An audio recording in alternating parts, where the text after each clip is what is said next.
And I am Makinde. Good morning and welcome to Sunrise Daily. It's 27 degrees here in Lagos. And, well, for some reason, Chamberlain, I didn't hear the first thing you say. You may have to repeat yourself.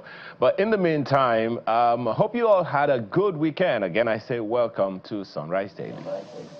Well, yeah, quite a number of developments spilling into this week. We know the president is going to travel to Turkey for a visit, but then politically as well, political realignments going on. But of course, you do know that there are concerns about that also.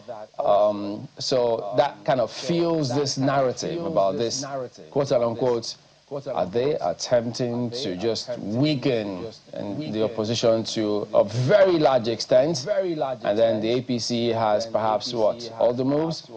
But I doubt it, because the ADC themselves say they are there to put up a stiff challenge concerning all of that.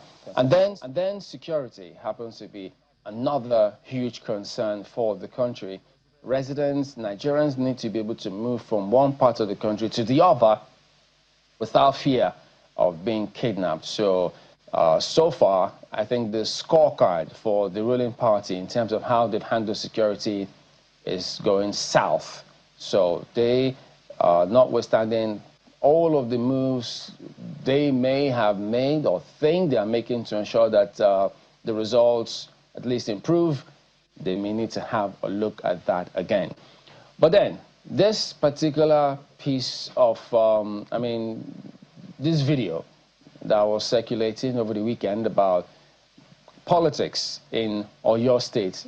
I know, Ayo, you have had insight into how that plays the politics of Oyo State. But the wife of the former governor of the state, Senator Ajimobi, is here, is seen in a video speaking about going to war and how they intend to do all that they can to make sure they win that election.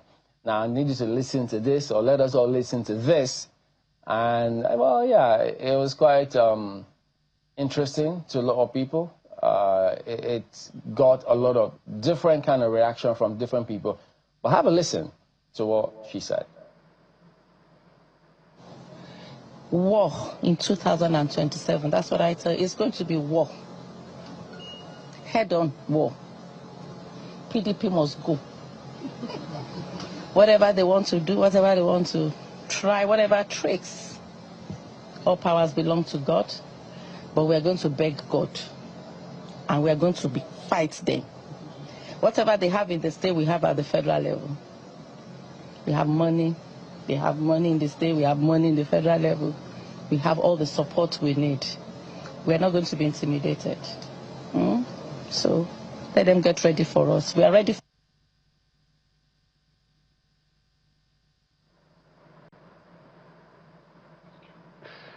You know, very, very interesting.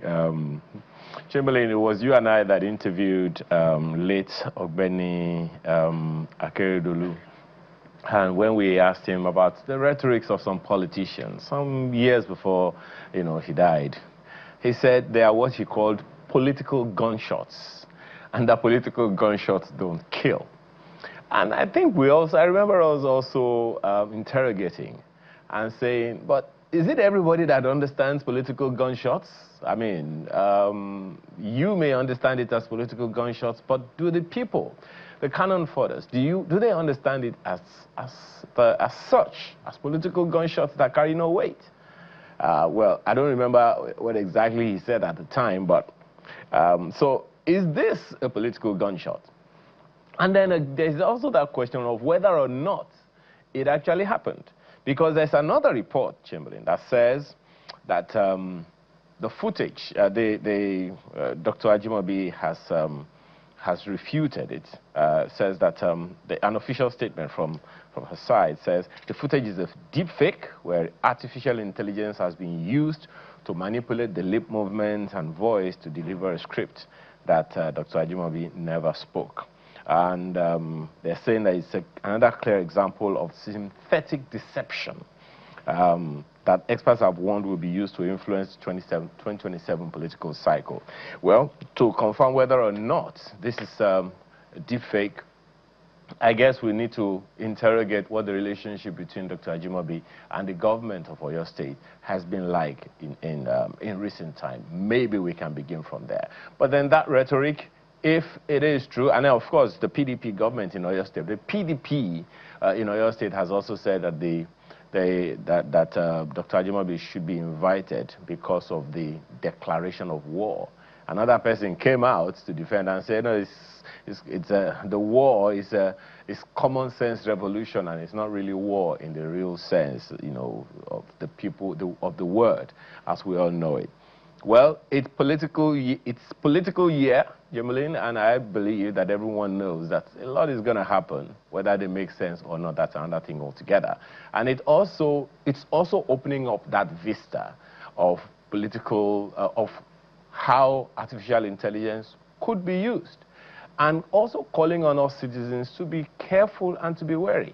I don't know how this artificial intelligence would have worked to create blurry pictures, but hey, what do I know? I'm not much of a video editor, Chamberlain. Oh dear.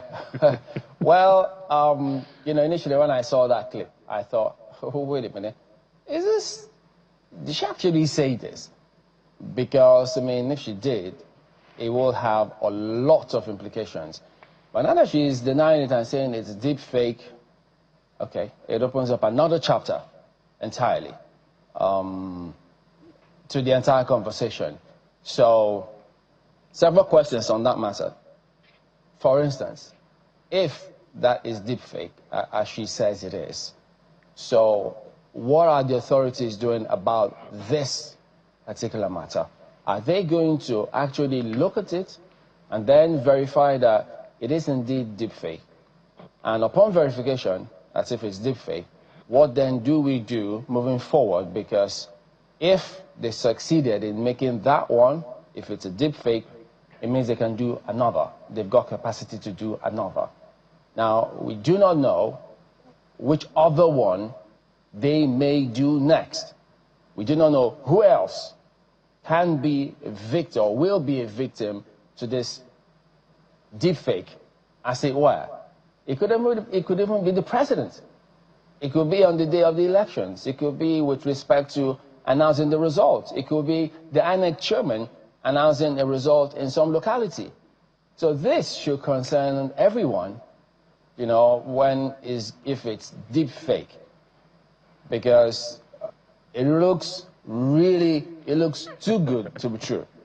So if it's deepfake, it means a lot of work has got to be done to ensure we do not fall prey, because you know how when news breaks and how fast it moves.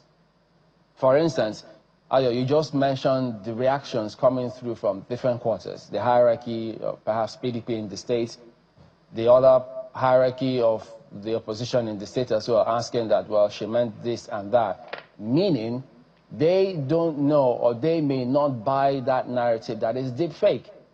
So that's a typology of what may happen moving forward, because if somebody else produces a quote-unquote deep fake, several people will run with it. The damage may have been done before the authorities catch up with those kind of scenarios, as we see regularly with the laws about perhaps online materials. The law seems to be playing catch-up for the most part. And so if that were to happen for the elections, can we handle it?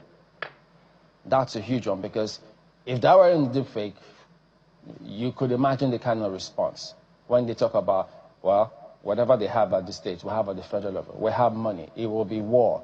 And then, of course, you'll ask yourself, you know, when they speak about money, you know, my ears will tingle, because we can't afford to pay all of that tax. We can't afford to be, I mean, well, let me not use the word, I'm twisted. But of course, yes, people should pay tax. But while they were harping on making sure people pay their taxes, we, in the same breath, need to also highlight the fact that if you misuse taxpayers' money, you need to face the music. It cannot, should not be business as usual, because it is business unusual for taxpayers. The entire tax system has changed, and so should the attitudes of politicians, because in other climes, they don't dip their fingers in the coffers, in the government or public funds to fund elections. It is donors. They tell you, yes, we've been able to get this amount of money. This is what we're doing with the funds donated to us. If it's not spent, sometimes they even return it. But in this case, whichever law that we think we have in terms of the cap that you need to spend for elections, who even regulates? Who even ensures that this is the amount of money that came in, this is what it was used for? For instance, we all heard recently how a certain rapper was sentenced to do prison time for facilitating fraudulent funds being donated to the former President Obama's campaign. Can we ever see such a thing play out in this climb for elections? So those are the kind of narratives. But if the authorities do not respond or make a statement about this one, assuming it is deepfake, whoever did that deepfake would have been seen to have won. Because they will say, okay, if we gauge the public opinion, if we gauge the security agencies and how they may intend to respond to this one, if this is how they respond, it means we could populate the system with deep fakes. And if that were to be the case, you and I know that certain people, certain persons will fall prey to all of this. But if this is deep fake, look at all those folks behind. That deep fake must be really good. Honestly. Well, that's it. Yeah. Yeah, because, you know, the first thing that came to my mind, the first thing that came to my mind was, okay, I want to see the prompt. I want to see how the fellow wrote the prompt, the script that the fellow fed into the AI tool that created that video. The person must have described, okay, somebody is raising a hand and two people are standing behind. I want to see the script. And I hope it does come out eventually. And then, you know, you were talking about, you know, people paying taxes. People are still very edgy about taxation, Chimole. And particularly when you listen to what the Lagos Internal Revenue Service is saying, that they're going to, you know, use the power, given the power of substitution, given in the Nigerian Tax Administration Act of 2025, Section 60 talks about the power of substitution. And it says that if you are supposed to pay tax and you don't pay tax, the state government has the authority to go ahead and collect the tax from you through your bank or through whatever. In other words, it seems like they can just go into your bank and do that. We're waiting for Dr. Oyedele to speak about that. But when we did a bit of a check this morning, Chamberlain, what I found out is, yes, the law does have what they call a power of substitution, but it's not automatic. A state government cannot lawfully deduct money just because it suspects tax liability of any citizen. For instance, first of all, there must be an assessment. You know, the law says that. There must be service of notice. In other words, you have to be told. You have to be served, whether electronically or by going to your physical office or by email or whatever. You have to be served. Then there must be a default. You must have defaulted in paying a tax. No one can just go into your bank account and just deduct money simply because there is a power of substitution somewhere. And then there must be a formal notice given to you that there is a need for you to pay that by default. So I would love for the tax authorities and tax experts to come out and convince people, because just as you said, Chamberlain, if people know that they're going to pay tax, they're going to, you know, shed some cash, and it's going to happen whether they like it or not. People are going to be really edgy, and I don't think that's the kind of reaction we want to trail this, what has been praised as very noble initiative of the federal government in terms of renewing or regulating our tax environment in the country, Chamberlain. Look, if they were thinking about dipping hands into people's accounts to retrieve whatever funds, if it's tax evasion or not, they should perish that thought. You know, usually a lot of these public folks, officials, almost at any level, are usually reckless and arrogant when it comes to these kind of things. You see with any security agency, you see with a lot of public offices. Usually, they don't even see themselves being accountable to the people. Whether or not you're the one paying their salaries or not, they just act with reckless abandon. In most cases, they act as though they exist for the ruling class as opposed to being accountable to the people. The police, for instance, they still behave like colonial police because all they do is whatever, anything happens there, you see them beholding to the authorities, contrary to what is expected. And besides, wouldn't that be tantamount to them just taking laws into their hands? You highlighted the procedures. That is the way it should be in a society, because we cannot think or keep acting as though we are in isolation, living in isolation to the rest of the world. No. And these things are not rocket science. They're done everywhere else. I mean, we see some of our legislators those days just copy and paste laws from different parts of the country and bring it to the floor and read it, thumb their chest as though the intellectual property originated from them. But we see that in many cases that's not the case. So it's something that we all need to pay attention to.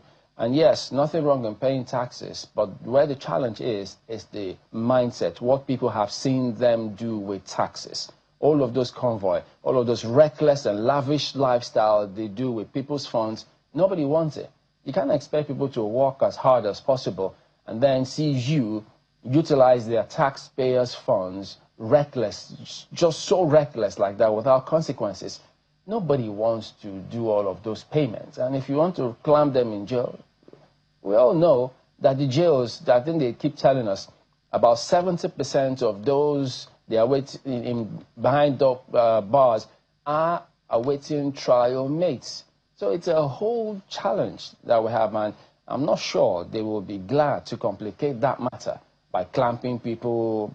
Look, whatever decision they take, they need to know that it could either enhance or impede the so-called investment drive or FDI that they keep harping on them increasing. So it's something that will never go on. All right, so we're back in a moment, everybody. Stay on with us.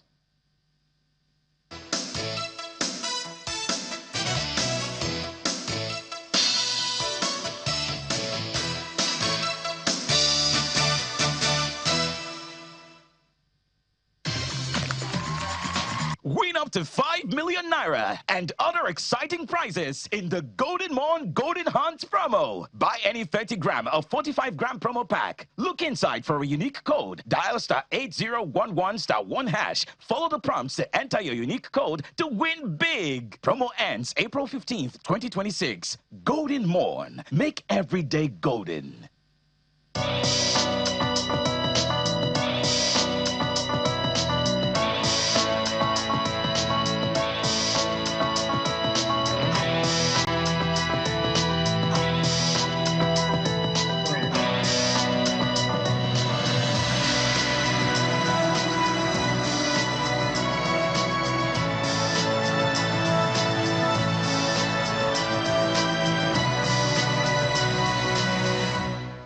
Since Nigeria's independence in 1960, we have been building.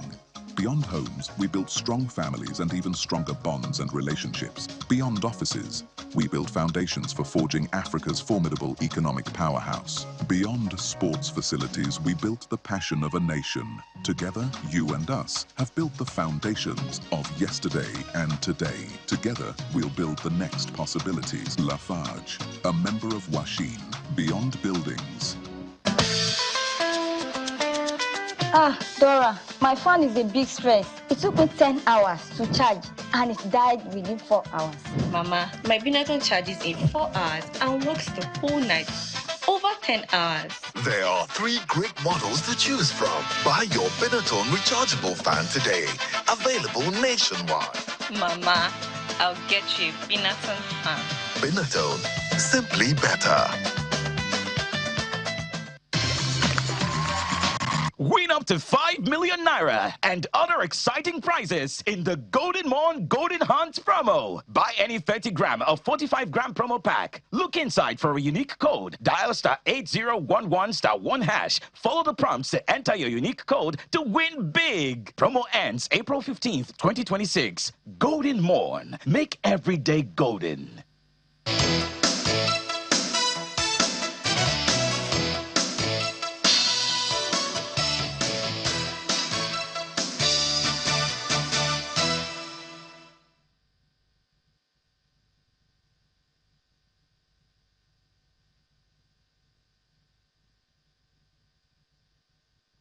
All right, welcome back to Sunrise Daily. Well, would they tell you that developments in Kano seems to be grabbing a lot of political headlines and attention? So we'll get over now to our correspondent in Kano, Sadiq Ilyasu, just to find out what is he learning from this resignation of the governor of Kano State from the, incidentally, ruling NNPP, which he is the only governor in NNPP in the country, as a matter of fact. More than Sadiq, what is going on in Kano? What are you hearing in terms of what may likely happen now? Yeah, good morning, Assembly. As you can see me right now, I am at the front of the government house, and surprisingly enough, the government house now has an APC flag flying in front of the government house. And I believe this happened this morning. They actually changed it this morning, because even yesterday I passed through the government house and NNPP flags were still flying. But now the APC flag is flying. Let me just take you back a little. On Friday, the governor actually resigned from the NNPP, and just yesterday, he announced that he's defecting to the APC. And today, we are expecting him to speak to the media at 2 p.m. On his defection. And also, he is going to be the first person to register as an APC member today at the government house, which is going to happen at the Coronation Hall. The governor was actually in APC in 2014, when together with his political godfather, which is Rabi Musa Konkoso, and he later joined the PDP, and now he was elected as a governor under the NNPP flag. And today we are going to see another history in the making, where he's going to rejoin the APC as a governor. Back to you, Chamberlain. So we understand that some persons in cabinet, even in the political party, NNPP, resigned their positions. It does appear as though there just may be a lot more resignations. Are you aware if the government, have they responded to this? Yeah, actually, even after that day when the governor announced his resignation, I was opportune to ask the governor's spokesperson if the governor is going along with all his cabinet. On that very day, he told me that no, he's not actually going with all his cabinet. So this is not coming as a surprise to the government, but he only told me that only 10% might stay with the NNPP, while 90% of the cabinet is going to come together with him, which is actually what is happening right now, because only a few members of the cabinet have so far resigned and shown interest with the former NNPP leader, Kwankwaso. Well, naturally, I mean, the NNPP leader, Kwankwaso, his Kwankwasia movement, they do quite have a lot of presence in cabinet, and then, of course, at the party leadership in the state. So naturally, you will expect them to be loyal, so to speak, to him. But is there any conversation going on in terms of how they, maybe he himself, will respond to all of this now? Because we know previously he thinks that the governor, yeah, you can resign, but leave the government seat to us. Yeah, actually what is happening right now at Mila Road, where Kwankwaso's residence is located, is that a lot of his supporters are coming from local government, different local government, to come and show their loyalty to him. And there is one important thing that might happen, which is the deputy governor is yet to resign from the NNPP, and we have been always seeing him together with the former governor of Kano State, which is Rabi Musa Kwankwaso. So there is all indications he's still loyal to Kwankwaso at the moment. Back to you. Tell us, I mean, NNPP, they were quite strong. You know, we saw the Kwankwasia movement when the NNPP won. It was really strong. What do they think about the APC? Are the APC themselves bullish about this? How are they responding to his resignation and perhaps impending move to the APC?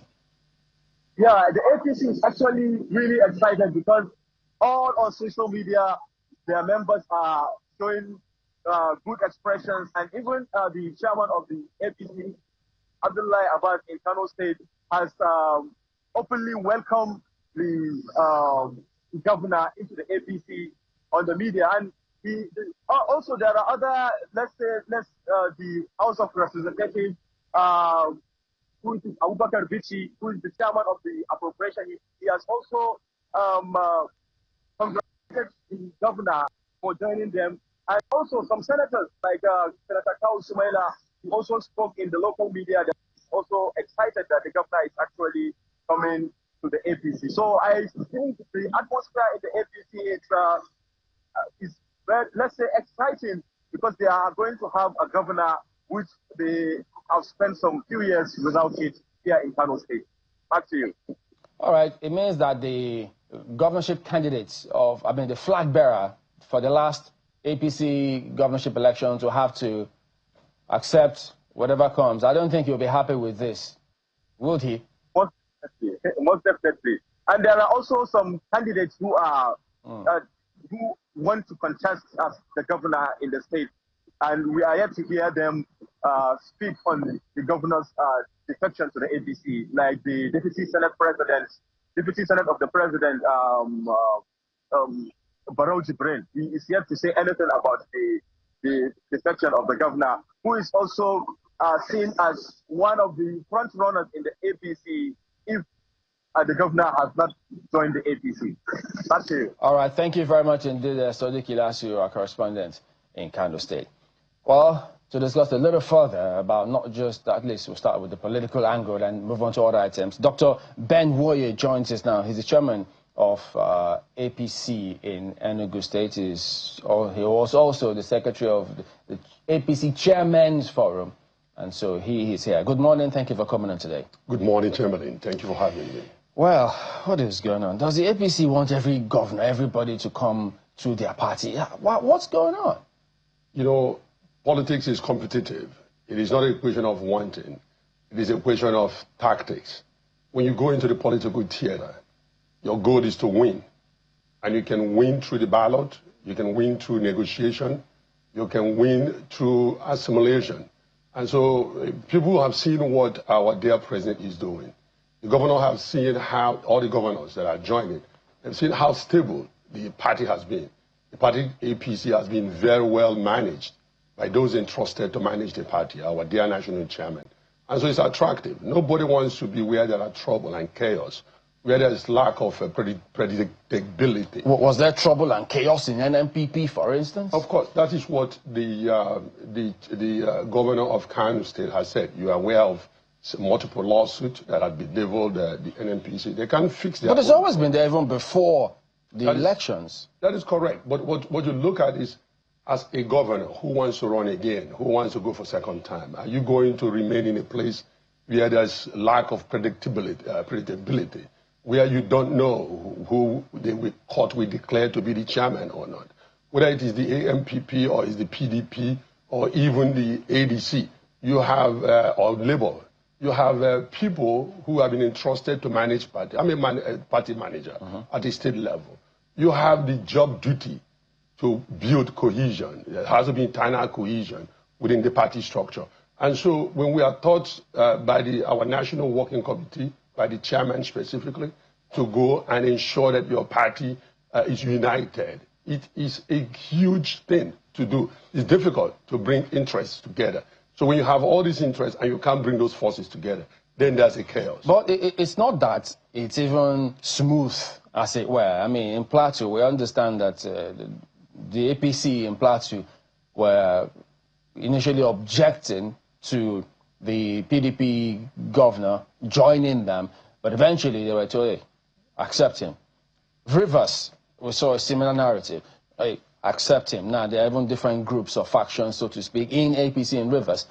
And then now you're talking about the NNPP, and of course there are several pushback. Isn't this eventually an easy calm? Because you having those governors join does not guarantee automatic victory, as even the ADC themselves have said. No, it does not. But what you look at is why are they joining? Are they being twisted to join? No, they are not. They are seeing what is happening, the type of what the Tinubu's government transformative agenda is doing, how much money they are receiving now. They're able to govern better. The internal process that is going on in the country. So we want a stronger country. We want a stronger government. Those who are in a party that cannot afford to sponsor them, they are looking for other options. And that option is the better option is APC. Nobody's twisting them. What they are seeing is a stable political party, a national government that is working for all Nigerian people, not just for APC or for PDP, but they're working for all Nigerian people. So the association, parties, of course, a platform. They're trying to associate to be able to have a stable platform. But the attraction is the President Bola Ahmed Tinubu renewed hope agenda, which has brought into bear a new country, a country now where we are now looking at the governance. The governance is becoming stable. Dr. Oye, which country are you talking about? Is it the same Nigeria where we know the security challenges people face traveling on a regular basis? The same country where you see the economic indices, the price of foodstuff going south? The same country you say it's like magic? It's not correct. Which part is not correct? The price of food, which part is not correct? The price of food constantly is going down. You saw what happened just a few years back, where rice was selling for 110,000. Now it's coming down. It has came this past Christmas. They sold rice between 42,000 to 55,000. So when you see the security stuff is coming down, if you look at the entire world, we are faced with insecurity challenges. It's not just Nigeria. And people are fighting it all over. So the issue of insecurity is not peculiar to Nigeria. But what we are seeing is that they are now mustering forces. They are pushing back the terrorists. They are pushing back the kidnappers. Maybe you don't go to the market, but don't mind my suit. I go to the market. So we know that things are changing. Things are not as you're painting them to be. Things are still pretty challenging for a lot of people. Is it transportation in the country? It's getting better. Whether it's transportation, whether it's the food, whether it's in the education sector, whether it's in the health sector. You can pick it state by state. My state where I came from, you see a lot of development going on. My governor changed. He switched from PDP to APC. And one of the major reasons he entered the APC is that he could not have done what he's been doing in the health sector, in the education sector, even the transportation sector, launching the Enugu Air and all that. I assume you haven't seen the dailies this morning, because some of the dailies did highlight the challenges that the airline operators are facing. They are saying, look, they're proposing, in fact, they think that there will be a further hike in airfares and that they are flying empty. A lot of them are flying empty. It's not correct. It's not correct. The airlines are not correct. This December, I was flying back and forth from, you can't even find a ticket. Why won't you fly back and forth? You're chairman of the party, so you have the means to fly back and forth. This December, we couldn't, let me tell you, the governor of Enugu State, they are going to be launching additional 9 airplanes that's coming in. They're going to up from 3 to about, 14, from 3 to 14. So if you look at the Delhi, you'll be asking, which particular airline? It's not Enugu Air. Enugu Air is expanded. Enugu is moving from just 3 airlines. No, but what we're saying is that airlines. Even the Senate, the National Assembly themselves had to weigh in and say, look, these prices are astronomical. Something needs to be done about it. So we can't play the ostrich with this. No. Someone in the National Assembly can say that, okay, all over the country. But that's a fact. The prices are skyrocketing. It's skyrocketing because of the cost of maintenance. It's skyrocketing, but even when it's skyrocketing, they don't have enough. You try to get a ticket just a few weeks ago. I couldn't get away from Abuja because there's no ticket. It's skyrocketing, but people are able to afford it. Because again, people are making more money now than before. The removal of fuel subsidy is trickling down. Okay, dollar is stabilizing. People are getting more paid than before. So if you stop with the airline, I would say go to Enugu Air. Maybe the other people they are talking, they are not managing well. The price, you can't just go into any marketplace and you force the price. It is a question of demand and supply. Is it that the APC has this political script that they must say that things are going well? Because lots of people out there don't find it funny in terms of how they need to survive in this same economy. Look, Kimberly, look at where we were before and we were. Where were we before? Before the APC took over, we know the price of a bag of rice in the market. Before the APC took They over, were subsidized. we know the price of petrol. Everything was subsidized. Before the APC took over, we know the exchange rate of the dollar. Everything was subsidized. Ever since the APC took over, all of those prices have tripled. Even the dollar was subsidized. Now they allow the market to play. You look at the economy where it's okay. Let's allow it to kind of even out. Let's dollar sell the same way in the black market and in the main market. What do you get? We now have more dollar. We now have a stable market economy. If you look at the indices you talk about, people are coming to buy Nigerian stock. You have more investors coming in. You have more reserve. It's growing up. So even the income, per capita income, is going up. So if you're only picking on that dollar was 200 and something before, and now it's 40, you are not looking at what was happening before. If you are talking about the petrol, you're not looking at the road infrastructure that is going on. Every nook and cranny of the country. If you take Abuja, for example, I was stuck on traffic for almost 2 hours. Why? Because they have more money now to develop.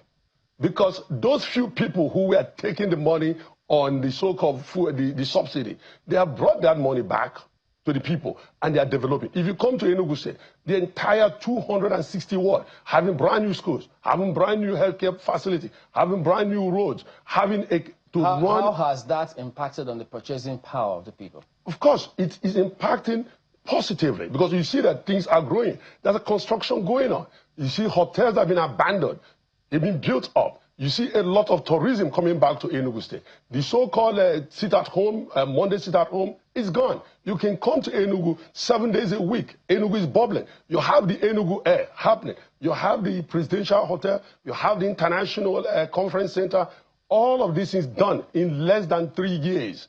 And of course, I mentioned Enugu, then you have, if you go there now, you have transport terminals, things you couldn't think of before. How much does the Enugu air ticket go for from Lagos to Enugu and Enugu back? It depends on the time, between 150 and 180 if you book at a normal time. Then if you're taking the premium, like you're a big... I don't take any premium. No. You'll be paying somewhere around 288 to 305. That's about it.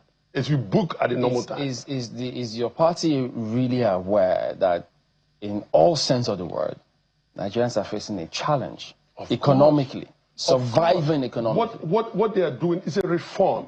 Whether it's Singapore, whether it's even on the United States, there's a hard time that a country must pause and rebuild. There's been a hard time ever since the APC took over. No, there's been a hard time in this country. It's becoming harder for a longer time. When PDP was running this country for 16 years. But the figures are different now. The figures was manipulated. When figures are manipulated, you think you're doing well.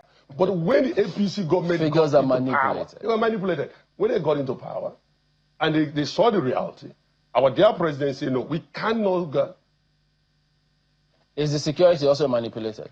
It's not manipulated, but there's a challenge everywhere across the globe. And that insecurity across the globe, Nigeria is a major player. So remember, people who have had their families dead or kidnapped, are they supposed to accept what you're saying?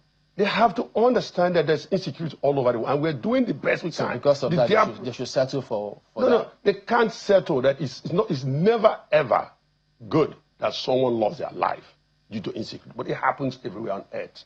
And our dear president is doing all he can should the party even be saying it happens everywhere on earth? Because it does. That's not what you were elected for. No. You're not elected to tell us it happens everywhere. You have to look at that. Everywhere on earth, you have insecurity. What you ask is, what are we doing about it? It's being pushed back. We're having some good numbers. We're having some... If you look at the fight against Boko Haram, you have good numbers in terms of the arrest of these criminals, in terms of stopping the people that are kidnapping in Southeast and South South, in terms of stopping the sit-at-home. Now people operate their businesses. For many years, nobody could come out in the Southeast, especially Enugu. Now people are doing their business. If you go to Enugu this morning, this is Monday, kids are going to school, businesses are flourishing, markets are open, the tourism industry is flourishing. Students are all over. We have more schools being built. Brilliant. Perhaps one of the major challenges, Chamberlain, is how government is communicating. Well, Dr. Owe, the APC has the most number of governors now. And it would seem like more and more people are still moving to the APC. I remember a time when the president spoke to the governors. I was addressing them, asking them particularly about the local government administrations and whether or not they are ready to do whatever he needs to do. Otherwise, he will have to wield the executive order. Now, the question Chamberlain is asking is essentially saying, look, things are getting costlier. Maybe the federal government is doing its bit, but it would seem like the state governments are not calculating that all of those macroeconomic issues down to the people at the micro level. So if things are happening as far as the federal government is concerned and the people are not feeling it, who should the people be calling out? You know, Tayo, that's a great question. You mentioned where the issue lies. So if the federal government had multiply the amount of money that is circulated, that is pushed down to the state level, it then becomes the responsibility of the governor through the third tier of government, the local government level, to ensure that the people well-being are taken care of. In Enugu State, where I hail from, for example, the governor doesn't touch the funds going down to the 17 local government of the state. They are left for all those have been implemented. The school system is being built, again, through the funds that are allocated to the state, to the local government system, and including the healthcare, the primary healthcare system. So when you put all that together, things are getting better in Enugu. Things are getting far better in Enugu. The economy is thriving. The tourism is thriving, okay? In terms of the transportation sector, I mentioned the Enugu Air. It doesn't stop at Enugu Air. You have the transport terminal being built in Enugu City, being built at Nsukka. Things are moving better. Students are going to school, getting 1 meal a day with uniform paid for, okay? So when you look at the type 2 healthcare, all the 260 wards, they each got one. The contractors building it, they didn't come from out of space. They are citizens of Enugu State. So the money is circulating. Yes, things are expensive, but the money is circulating within the state. So I can speak of my own state. I can tell you that every single ward, it has some type of economical explosion going on. With the school, the green smart school being built, you have the tech people. The question remains more than they did before. Dr. Oye, the question remains, my apologies, the question remains, if, as you said, the federal government has made quite some money and it's on record that about 200 to 300%, well, more than 200 in some cases, 300 up to 300% increase of money goes to different state governments all across the nation since this administration took over, then it would mean it's easy for anyone to suspect that if the federal government is aware of this and the people are not percolating it, the president is aware that people are complaining. So isn't there something the president can do or the political party can do to compel all the governors on the platform of the APC today to ensure that their people benefit directly from all of the good things that the federal government is doing, that you say that the federal government is doing? Otherwise, what is the point? You know, Ayo, you just said it all. What could he do? The president, being a sensitive man, as the leader of the nation, he said he's going to weld the stick. You said it in his own speech during our NEC. It is not a political party issue. It's a governance issue. And in that governance issue, remember that we are a federating state. That's why I stopped with explaining to you what is happening in Enugu State. I am sure that if you call the person in Lagos State, they will explain to you. If you go to Kano, that we just report, despite the governor being in the NNPP before he defected a few days ago, they'll be able to explain to you. I can't sit here and take the position of a government spokesperson. I am not. I'm a party manager. But I'm also a Nigerian who feel the pulse of what is happening. When you have a difficult time, when you have reform, people pay price for that reform. But I agree with you. Now that the money has increased, many governments are receiving up to 5 times what they were receiving before. We're talking about state government and including local government. So those local government and state government, it becomes their responsibility. those who are not doing that, it also becomes the responsibility of the citizens to call them out. If the money is going there, it's published. These things are out, they are out there. If your governor is not doing well, it becomes your responsibility to call him out. Your local government is not doing well, or chairman, or council chairman is not doing well. It becomes your responsibility to call him out. Even here in FCT, at one point in time, there was a time when they say people were being owed their salary, teachers. And you hear the Minister for Federal Capital Territory saying that they got their money. That anybody who is not being paid, they should hold the council chairman accountable for the delay in their payment. The point remains, yes, that is understood, you know, Dr. Wade. The point remains, people expect that the political party should be able to wield the big stick and not just wait for the president. In the Second Republic, there are those who would always tell you that the political party was the Lord. Even in the Third Republic, the botched Third Republic, the political party was the Lord. You did what you were expected to do, or you get some kind of penalty. That is the way it existed. Why not now? Those questions remain. No, and that could, just a second, that could also give teeth to the claims being made in some quarters that the ADC could pose a serious challenge simply because to the APC in the next general election. The ADC could pose a serious challenge to the APC in the next election simply because of these issues that have been raised, these governance issues. Because we can talk all the politics we want. At the end of the day, what we want is better life for the people. And if we are not getting it, we have options. And ADC is one of them. Isn't that a significant challenge for the APC today? No, Tara, I think you're getting it wrong. You're getting governance of the people different from governing of the party. The job of the political party is to prepare the party, prepare policy, and get people elected. And when we do that, the government emerges, and they run on their own. Mr. President has made it clear. He's watching them. He's taking notes. Those who are complying and those who are not complying. And something will happen. And referring to what will happen with ADC, politics is competitive. We are waiting for ADC. So whether at the state level or at the national level, they'll be saying what they will do. Why will be showing what we have done? So if you come down to Enugu State, for example, you have whoever that is going to run against Governor Peter Ndubuisi, will be talking about what he will do in the education sector. I will be showing what we have done. They'll be talking about what we do in the healthcare sector. We'll be showing what we have done in terms of how many schools we've built. 260 smart green schools under 2 years, 260 type 2 healthcare under 2 years, transportation sector. You have the Enugu Air, agricultural sector. We have 260, 180 acres of farmland, making the Enugu rice very cheap for people to buy.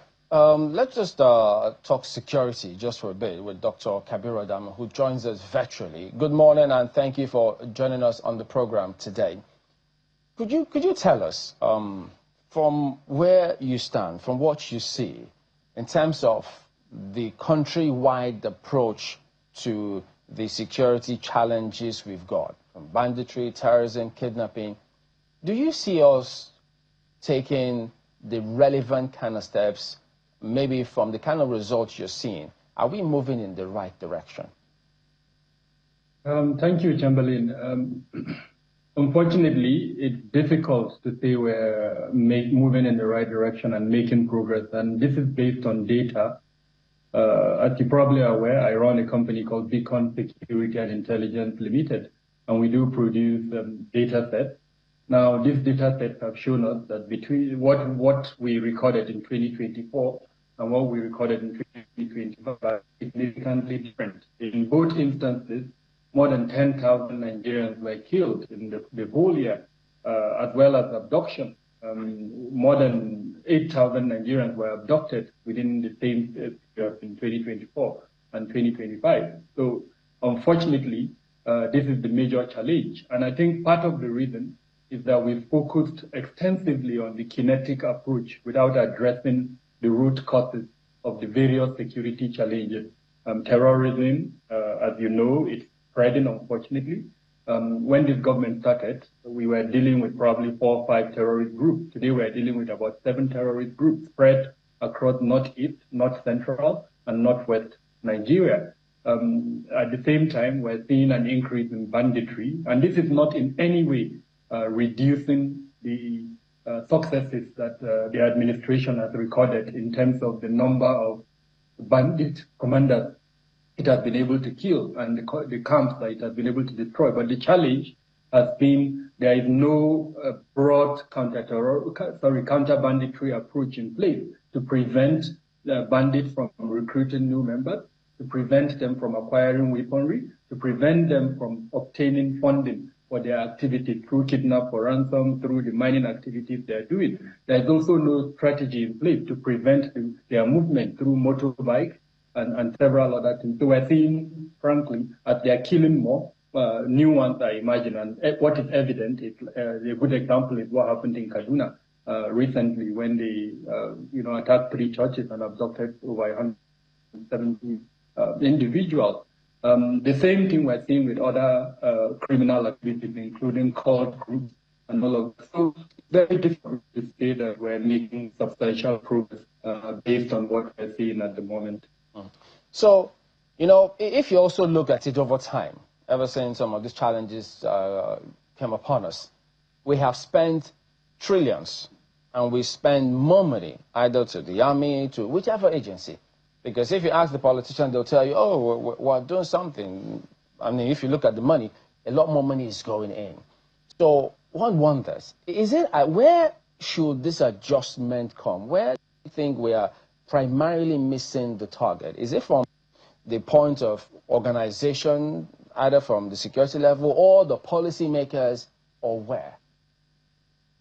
I think it's at both the strategic level and then the operational and tactical level. At the strategic level, one of the major challenges that we've seen is the inability to have, we have the National Security Council as an example, and last year, if I'm right, that council sat down only once.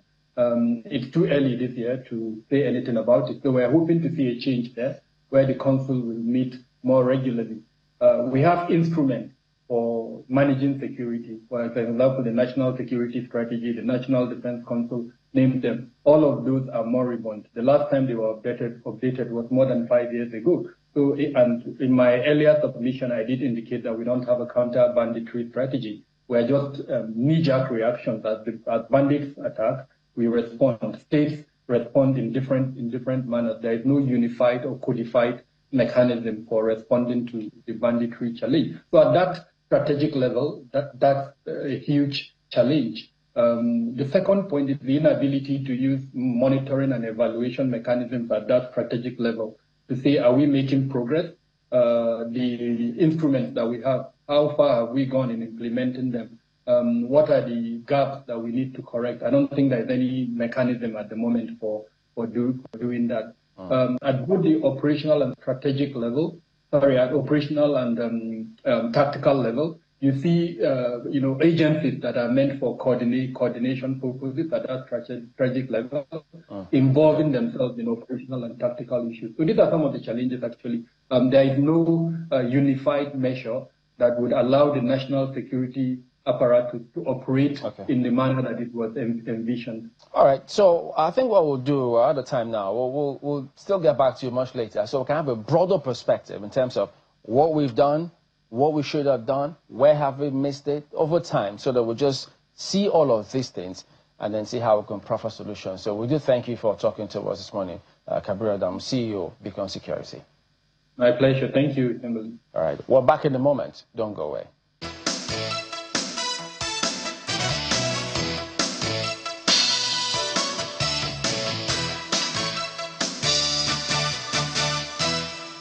Independent National Electoral Commission will resume the recently suspended nationwide continuous voter registration exercise to register eligible citizens who have never registered before or turned 18 after the last registration exercise. From Monday, 5th of January 2026, intending registrants can visit the INEC voter registration portal on www.cvr.inecnigeria.org to pre-register online, book an appointment, and complete the process by walking into any INEC office nearest to them to capture their fingerprints and photographs. Please be informed that all those who pre-registered online during the first phase of the CVR can still complete their registration during the second phase. INEC state and local government area offices nationwide will also be open for persons who wish to register physically. Previously registered voters who wish to transfer their registration, apply for replacement of lost or damaged PVCs, or correct their personal information in the register of voters can do so within this period. This message is brought to you by the Independent National Electoral Commission. INEC, making your vote count, consolidating our democracy. Admission. Jewel University, Gombe, a private university in Gombe State, is now accepting application. Jewel University, Gombe, offers innovative programs that empower you to be a trailblazer in cutting-edge fields. Visionary faculty that enables you to learn from passionate, groundbreaking minds. Change-maker communities, personalized learning experience that builds your future brick by brick. Don't just get an education, launch your legacy. Come and explore, innovate, carve your unique path, make a difference, and leave your mark in the sands of time. Candidates who scored 140 and above in the Unified Tertiary Matriculation Examination, UTME, with 5 O-level credits, including English language and mathematics, are eligible to apply. Apply now at www.jeweluniversity.edu.ng. For more inquiries and more detail, please call. Apply to Jewel University, Gombe, today.